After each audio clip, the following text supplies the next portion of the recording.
Olá, eu sou a Amanda. E eu sou a Thalia, e hoje a gente vai falar de um tema extremamente importante que nunca vai ser batido, que é sobre a comunicação. Esse é um tema que a gente precisa falar muito na psicologia, principalmente no contexto hospitalar, porque ela é uma ferramenta de cuidado e a gente precisa falar muito bem de como a gente se prepara para se organizar, para conversar com o paciente, para poder atender essa família, para poder articular com essa equipe. Então fique aqui para poder aprender mais sobre comunicação.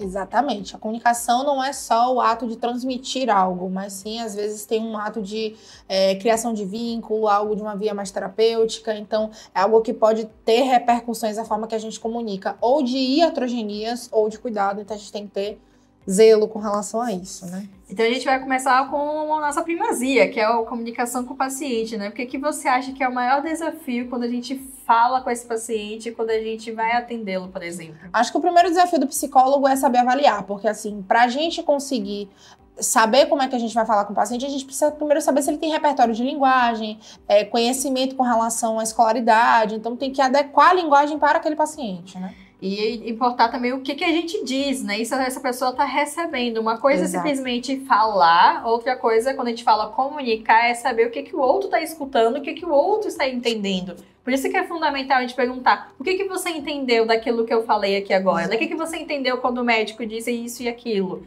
Para que assim a gente possa entender se realmente faz sentido o que foi comunicado, para que não fique dúvidas, porque você sabe que dúvidas podem gerar ansiedade, preocupações. Exatamente.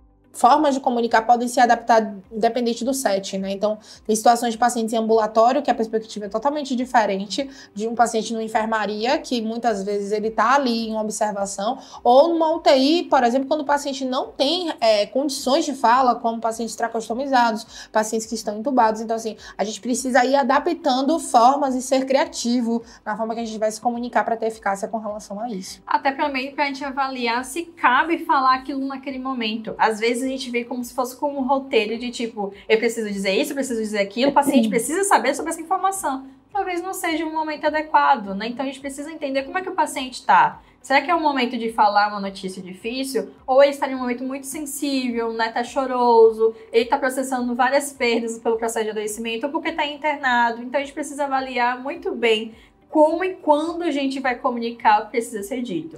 E ter cuidado também com o aspecto do sigilo na relação família e paciente, porque às vezes a gente atende os dois no contexto hospitalar. Então a gente tem que ter cuidado do que a gente comunica ali com relação ao que o paciente traz pra gente e vice-versa.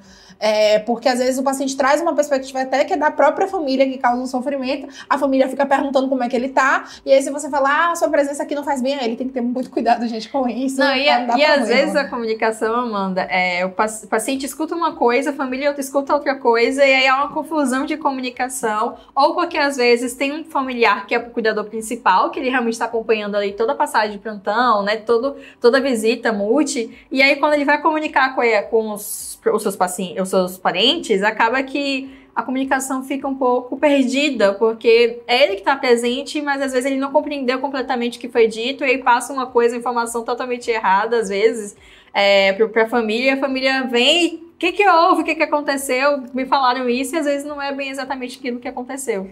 E para além disso, tem uma questão muito importante, né? Como psicanalista é difícil não falar de temporalidade, que assim, a gente tem a diferença do tempo lógico e do tempo cronológico dentro do hospital, né? Então assim, o tempo cronológico diz da questão ali do tempo do relógio, que tem os fluxos, rotinas, horário do café, enfim, o horário do boletim, o horário que o médico passa para as rondas e tal. E aí ele fala aquilo ali, o paciente sacode a cabeça como se tivesse entendido, mas o tempo lógico é o tempo de elaboração, assimilação, conclusão do paciente diante do que acontece. Então, às vezes, é comunicado, o paciente entende, a linguagem é fácil, mas ele não elaborou. Então, muito do processo da psicologia para lidar com os aspectos da comunicação é de justamente ver o que ele entendeu, para a gente alinhar expectativas, alinhar todo o processo da compreensão do quadro clínico, às vezes intervir com psicoeducação e tudo mais. Então, às vezes, a comunicação também vai ser o silêncio para permitir que o paciente chore, só fazer presença, né? Então, nem sempre a comunicação é aquilo que a gente vê na faculdade da comunicação verbal e não verbal, né?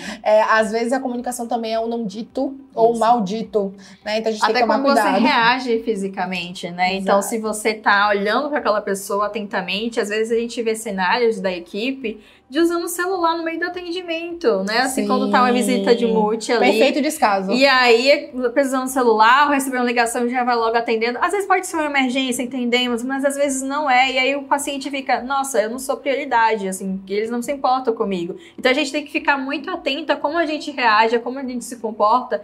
E é como a Amanda trouxe, quando a gente respeita o tempo do paciente, a gente também vai abrir uma via de um vínculo terapêutico, onde o paciente ele vai se sentir à vontade para compartilhar coisas que dão receios, né, que dão medo, e que, quando falado claramente, o paciente ele consegue diminuir esses medos porque alguém o escutou. Sim. E alguém compreendeu a demanda dele ali, e alguém explicou, teve tempo de explicar. E às vezes no hospital a gente vê uma pressa, né, tudo é muito rápido, tudo muito corrido, tudo muito atropelado. E aí, às vezes, não tem aquele tempo de, peraí, agora é o momento desse paciente, eu vou escutá-lo, vou fazer a comunicação que eu preciso dizer, né, essa atualização do prognóstico, mas também eu não vou só comunicar, jogar a notícia e sair. Não, eu agora vou ver como é que ele reagiu a essa notícia. Sim. E às vezes requer um tempo, né? Porque o paciente pode cair em choque no primeiro momento, assim como uma família.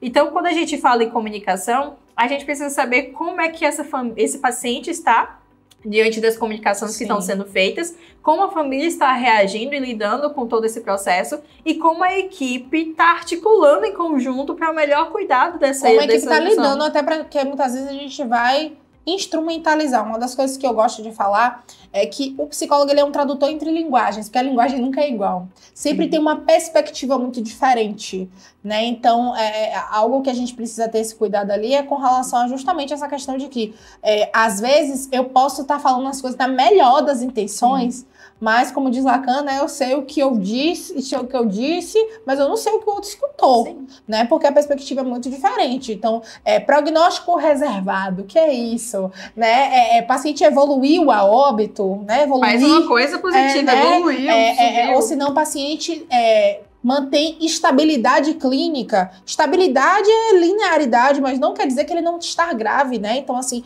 são N questões ali que a gente vai ver de problemas dentro do contexto hospitalar com relação à comunicação e que a psicologia pode auxiliar nesse processo. Com certeza. E se você quer aprender mais sobre comunicação, a gente tem várias atividades, todas as nossas formações sempre tem um módulo sobre comunicação, porque a gente disse aqui, é extremamente importante que o psicólogo saiba se comunicar, ou que seja essa ferramenta, né, de tradução, como a Amanda trouxe, de articulação entre essa do ponte, né, entre paciente, família e equipe. Então, se você quer aprender mais, não deixe de acompanhar o Catavento, tanto aqui no YouTube como lá no Instagram. A gente agora tem até um novo formato de conteúdo, né, Amanda? Que é a newsletter, né? Onde toda semana você tem toda sexta, para terminar a semana com tudo, entre plantões. Você tem conteúdos, tanto de música, para você escutar uma musiquinha, tem piadas, tem recortes clínicos, tem indicação de livro, material e tudo mais. Então, assim, o Catavento, ele sempre está aqui para poder contribuir com a formação de vocês. Então, continue com a gente e a gente se vê no próximo vídeo. Até mais.